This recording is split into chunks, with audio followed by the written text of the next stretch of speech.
Hi everybody, today we'll talk about how to fix or how to solve Monopoly Go keeps crashing. To know how to fix or how to solve Monopoly Go keeps crashing, you should just go to settings. Here in this page you will click apps, default apps, app settings.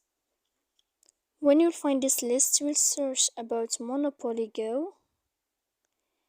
Then this list of app info you will enter to first stop and you click OK. Then you will enter to storage.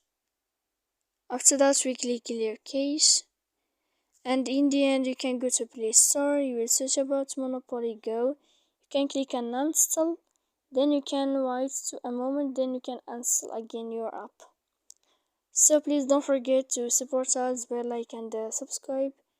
See you next time in another video, and thank you for your attention.